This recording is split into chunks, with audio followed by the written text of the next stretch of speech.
They say some cases never leave you. They burrow under your skin like splinters of glass, working their way deeper with each passing year until you can't remember what it felt like before the wound. For me, that splinter has a name: Lucian Hargrove. And for 20 years I've carried him with me like a ghost I couldn't exorcise, a failure I couldn't reconcile, a question I couldn't answer.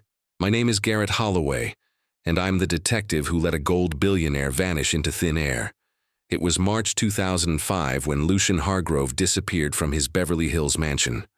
Not kidnapped, not murdered, as far as we could tell. Just gone. One moment he was there, the titan of the gold industry, the man who'd built Hargrove Mining and Metals into a multi-billion-dollar empire spanning 3 continents. And the next moment, he was nothing but empty space and unanswered questions. His wife Vivian found his study untouched that morning, cigar still burning in the crystal ashtray, a half-finished glass of 50-year-old scotch sweating on the mahogany desk, his reading glasses folded neatly beside a leather-bound ledger. But Lucian himself, gone. I was 32 then, ambitious, hungry to prove myself in the LAPD's elite major crimes division. The Hargrove case was supposed to be my breakthrough. Instead, it became my obsession and my ruin. We searched everywhere, we interviewed everyone. The wife, elegant and composed even in grief. The children, Marcus, the eldest son groomed to inherit the empire, cold and calculating even at 25, and Sloane, the daughter, 22 and wild-eyed with theories about corporate enemies and cartel vendettas. We found nothing, no body, no ransom, no evidence of foul play beyond the eerie stillness of that abandoned study. After 2 years of dead ends, the case went cold. The family held a memorial service. Marcus took control of Hargrove Mining. Life moved on. But I couldn't move on. I kept the case file in my home office, returning to it late at night when insomnia and guilt kept me awake. I retired from the force 5 years ago, but Lucian Hargrove never retired from my mind. And then, 3 weeks ago, I received a call that shattered everything I thought I knew about the impossible. Detective Maria Chen, my old partner who still works active cases, called me at 2 in the morning. Her voice was tight, almost frightened. "Garrett, you need to come down to the precinct now. It's about Hargrove." I was in my car before she finished the sentence, my heart hammering against my ribs like it hadn't in years. The drive to the station passed in a blur of streetlights and racing thoughts. What could they have found after all this time? A body finally surfaced? A deathbed confession? Nothing prepared me for what Maria showed me when I arrived. She led me to the forensics lab, her face pale in the fluorescent lighting, and pulled up a DNA analysis on the computer screen. "We caught a homicide 2 days ago in downtown LA, she said, her fingers trembling slightly on the mouse. "Victim is Raymond Colfax, 34, works as a precious metals broker. Found in his apartment, tortured before death. Nasty scene. But here's the thing that made me call you." She clicked to another screen. "We found foreign DNA under the victim's fingernails, on his clothing, even on the murder weapon. A gold-plated letter opener, if you can believe the sick irony. We ran it through the database." She paused, and in that pause, I felt the ground shift beneath me. It's a perfect match for Lucian Hargrove. Not degraded, not contaminated, fresh, as if he left it there 2 days ago. I stared at the screen, my mind refusing to process what my eyes were seeing. The DNA markers lined up perfectly with the samples we'd collected from Lucian's personal effects 20 years ago. His toothbrush, his hairbrush, a coffee mug we'd carefully preserved. But DNA doesn't stay fresh for 2 decades. DNA from a crime scene degrades, breaks down, becomes less reliable. This DNA, it was pristine. It was as if Lucian Hargrove himself had been in that apartment, had fought with Raymond Colfax, had perhaps even killed him. "That's impossible," I whispered. But even as I said it, I knew I needed to see the crime scene myself. I needed to understand what kind of nightmare I was stepping back into. Maria drove me to the apartment building at dawn, the city still wrapped in that gray pre-sunrise light that makes everything look like a crime scene photograph. Raymond Colfax had lived modestly for a man in his profession. A one-bedroom apartment in a converted warehouse building, the kind of place that tried to be trendy but couldn't quite shake its industrial grimness. Yellow tape still cordoned off the entrance. Inside, the apartment smelled of copper and chemicals, that particular scent of death mixed with forensic processing that never quite leaves your nostrils once you've experienced it. The living room had been transformed into a torture chamber. Colfax had been bound to a chair with industrial zip ties, the kind you can't break even if you dislocate your own thumbs trying. Blood had pooled beneath the chair, soaked into the hardwood floor in a dark stain that would never fully come out. But what caught my attention were the gold bars. Dozens of them, arranged in a perfect circle around the chair like some kind of ritual. Maria handed me gloves and I picked one up, felt its weight. Fake. Gold-plated lead, worthless imitations of the real thing. "There's more," Maria said, pointing to the wall behind where Colfax's body had been found. Someone had written a message there in what looked like the victim's own blood, the letters dripping and uneven but clearly deliberate. The legacy cobra so preço. The legacy claims its price, and it was written in Portuguese, the same language Lucian Hargrove's mother had spoken. The language of his childhood in Brazil before his family immigrated to the United States. I felt my skin prickle with something between fear and recognition. This wasn't random. This was personal. This was a message meant for someone who knew the Hargrove history, who understood the weight of that empire built on gold and blood and secrets. "What did Colfax do exactly?" I asked Maria, my voice sounding distant even to my own ears.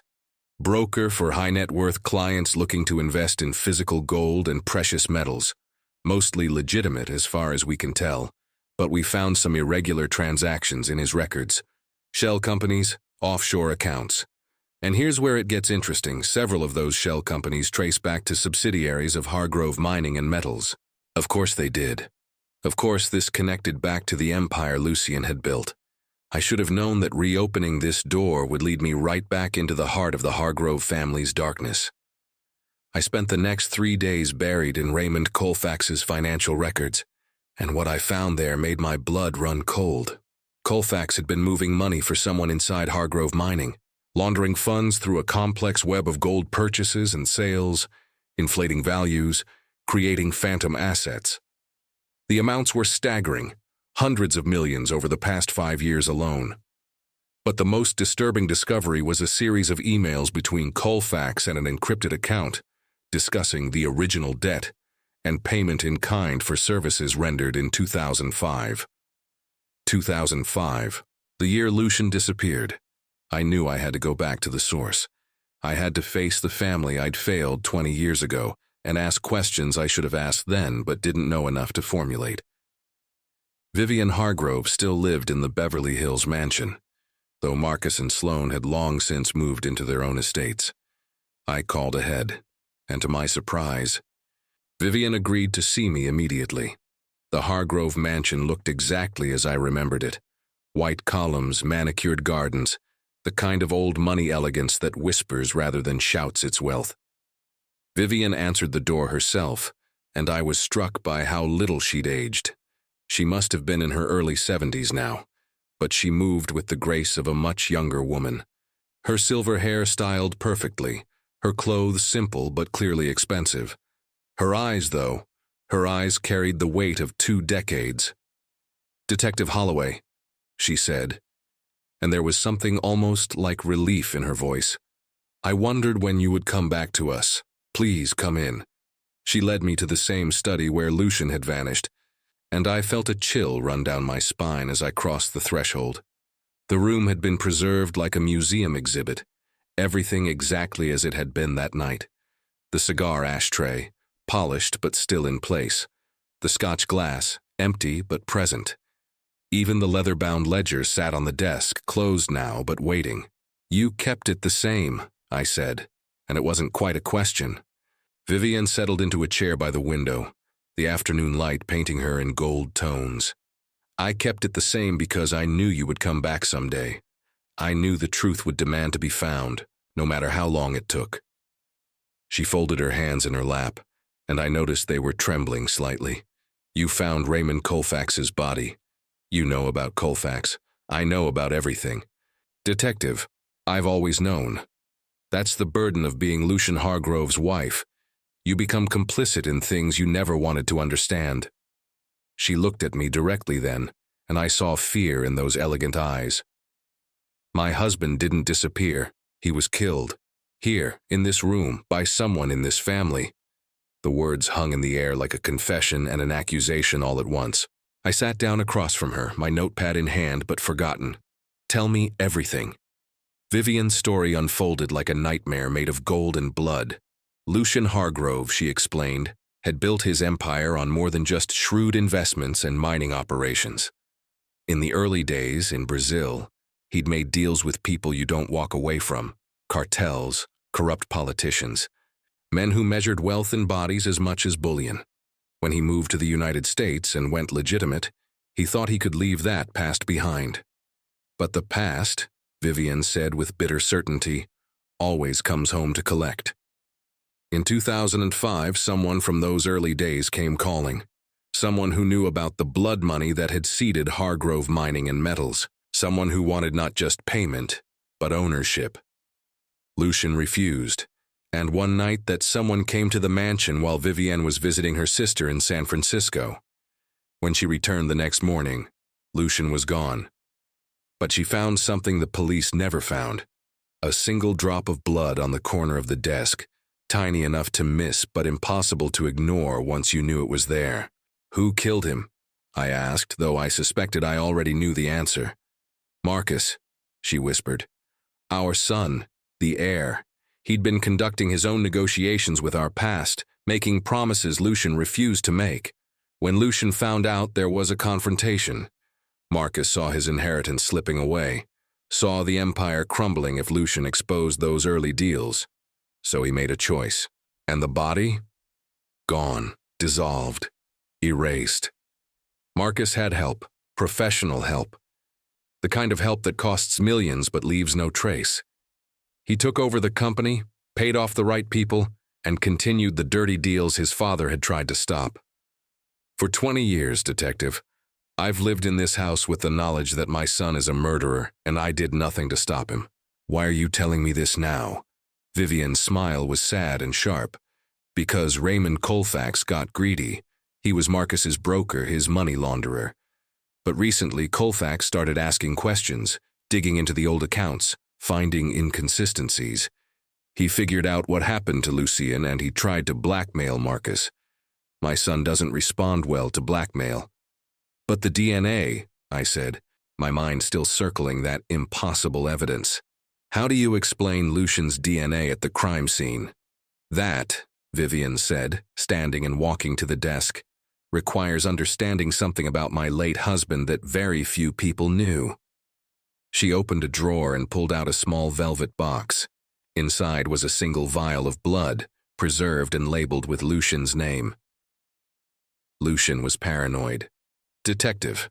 He kept samples of his own DNA stored in specific locations as a kind of insurance policy. If anything happened to him, if someone tried to erase him completely, the evidence of his existence would resurface. Marcus knew about these samples.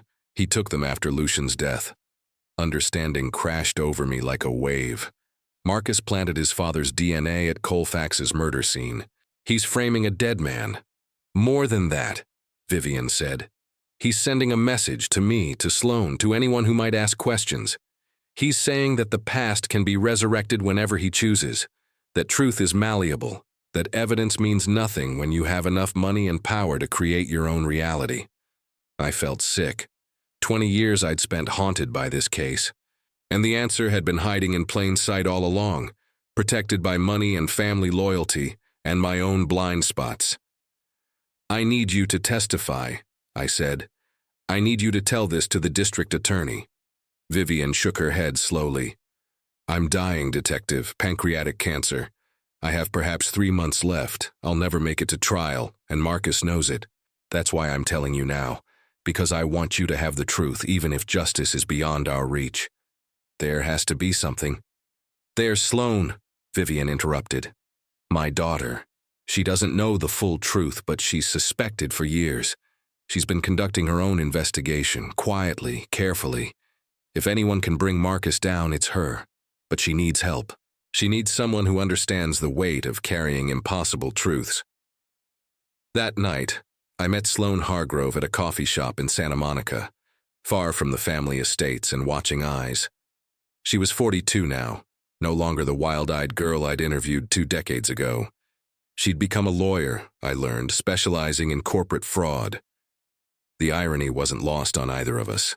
Sloane laid out her evidence on the table between us. Years of careful documentation showing Marcus's criminal enterprise, the money laundering, the offshore accounts, the connections to the cartels that had first helped their father. But the most damning evidence was a recorded conversation, captured 3 weeks ago, where Marcus confessed to Colfax's murder to a trusted associate. He'd kept the DNA samples, he said on the recording, as a tactical tool. If he ever needed to muddy the waters, to create confusion, he could always bring his father back from the dead, forensically speaking. "I have everything we need," Sloane said, her voice hard and determined. "But I need someone from law enforcement who's willing to go up against one of the most powerful families in Los Angeles. Someone who doesn't care about the consequences. My mother said you're that person." I looked at the evidence spread before me, thought about 20 years of failure and guilt, thought about Lucien Hargrove's ghost that had haunted me for 2 decades. "I've been waiting for this case to break open since 2005, I told her. "Let's finish it." The arrest happened 3 days later. We coordinated with the FBI, with the district attorney's office, with forensic accountants and international law enforcement. When the federal agents walked into Hargrove Mining and Metals headquarters and placed handcuffs on Marcus Hargrove, I was there to see it. His face went pale, then flushed with rage. He looked directly at me, and for a moment I saw his father in him. That same cold calculation, that same certainty that money could solve any problem. "This won't stick," Marcus said as they led him away. "I have the best lawyers money can buy." "You can't buy your way out of DNA evidence," I replied, "even when it's your father's." The trial is still ongoing as I record this. Marcus is fighting with every resource at his disposal, but Sloane's evidence is holding. The recordings, the financial documents, Vivian's written testimony, completed before she passed away 2 weeks ago, and the DNA samples Marcus kept, which we recovered from a safe deposit box. Proof of his methodical manipulation of evidence, his cold-blooded planning. But here's what keeps me awake at night. How many other cases have been corrupted like this? How many wealthy families have used DNA, evidence, and money to craft their own versions of truth? How many ghosts are being resurrected or erased depending on what serves the powerful? I reopened this case expecting to find answers. Instead, I found new questions. Darker questions about the nature of justice in a world where truth is for sale to the highest bidder. Lucien Hargrove vanished 20 years ago, and in a way, he's still vanishing, being erased and reconstituted according to his son's needs, a ghost that appears and disappears based on convenience rather than reality. So I ask you this: if evidence can be manufactured, if DNA can be planted, if the dead can be made to speak according to a murderer's script, what is truth? What is justice? And how do we find it when money has the power to rewrite even biology itself? Subscribe to this channel and leave your like for more stories of crimes, secrets of powerful families, and investigations that no one dares to tell. Until the next case.